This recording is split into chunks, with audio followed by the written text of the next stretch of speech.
Mes travaux sur le prophétisme ont permis d'éclairer la question du peuple élu. En fin de compte, elle est mal comprise, cette question.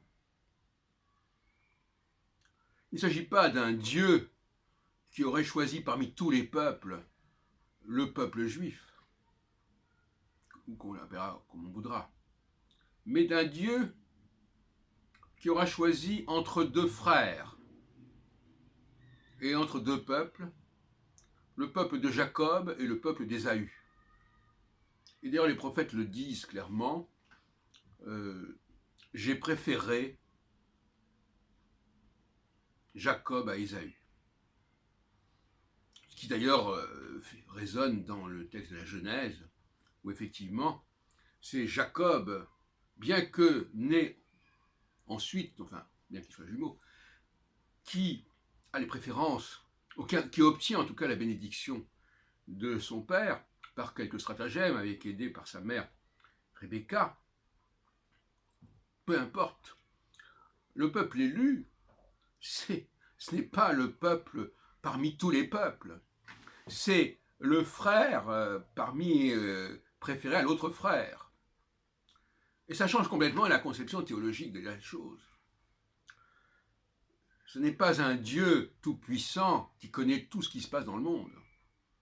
C'est un Dieu qui s'occupe d'une certaine famille, d'une certaine tribu, et qui a ses préférences, qui intervient dans un sens ou dans l'autre. Donc je pense qu'on renouvelle totalement le concept de peuple élu, de cette façon. C'est le peuple élu au sein de cette famille tribale, et pas au sein de l'humanité tout entière, de la même façon que le Dieu d'Israël, ou de ce qu'on voudra, n'est pas le Dieu du monde et de l'univers, mais le Dieu d'une tribu. Et quand je dis le Dieu d'une tribu, je m'entends, je veux dire, il faudrait plutôt parler d'un pluriel, d'un ensemble de dieux qui sont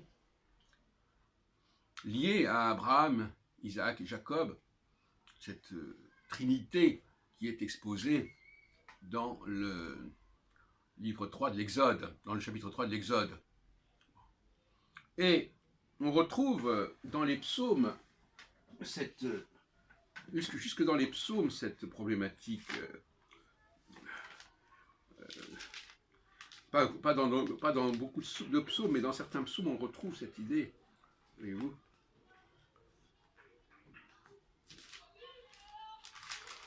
C'est le psaume 81, si ma mémoire est bonne. Voilà, c'est ça. Psaume 80, en fait, parfois dans les recensements, c'est pas 81, c'est 80. Chantez joyeusement pour Dieu, notre défenseur. Criez de joie pour le Dieu de Jacob.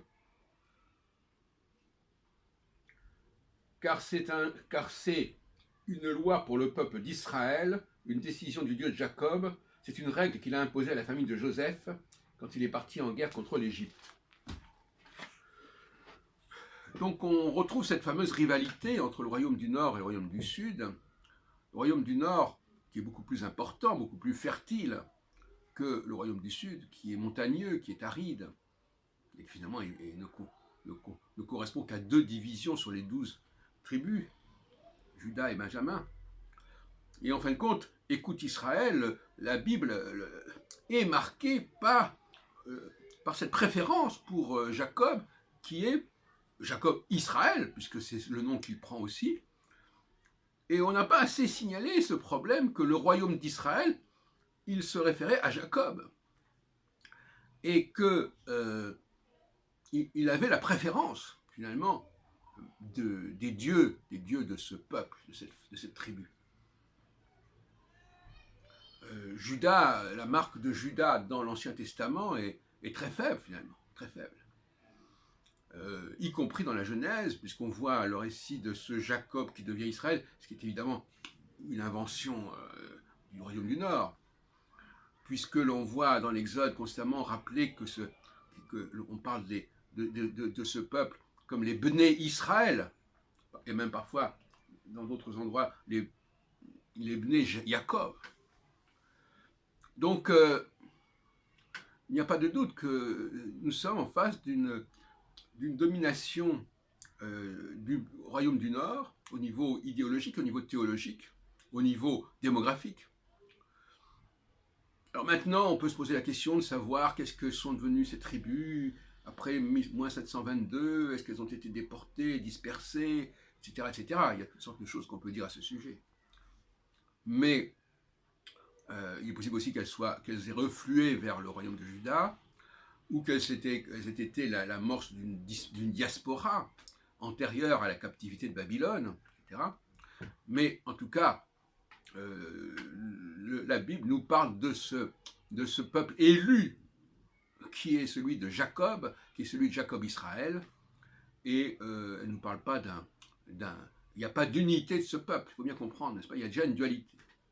Tout comme d'ailleurs, il y a une dualité au niveau théologique, avec la conception soit universelle de Dieu qui correspond à ce Yahvé qui est à l'origine du monde, et la conception beaucoup plus énothéiste de ces Elohim, de ces pluriels, de cette oligarchie de divinité et d'esprit qui correspond à Elohim, justement, avec toutes les problématiques dont j'ai parlé, sur lesquelles je ne reviendrai pas ici.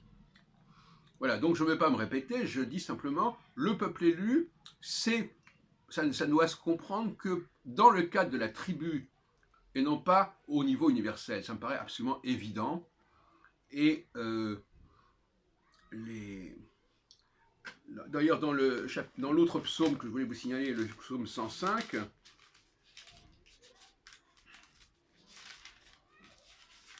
105 ou 104, qui n'est pas encore des versions, il est dit, vous la famille d'Abraham, son serviteur, vous êtes nés de Jacob et que le Seigneur a choisi. A choisi. Donc a choisi, ça veut dire élu. Donc les gens du Nord revendiquent totalement le fait qu'ils aient été sauvés d'Égypte. Il n'y a pas de problème de ce côté-là. Ils font la filiation par rapport à ça. Ils font même la filiation jusqu'à Abraham. Mais il y a, bien entendu, dans les prophètes, des propos sur Dieu qui dit je vais vous réunir à nouveau, au retour de Babylone, les deux entités vont se réunir, ne feront qu'une, ce qui nous fait penser aussi à cette notion du Echad dans le schéma Israël. Quelque part, la volonté d'affirmer l'unité ne fait qu'exprimer l'existence d'une profonde dualité, à la fois théologique et politique.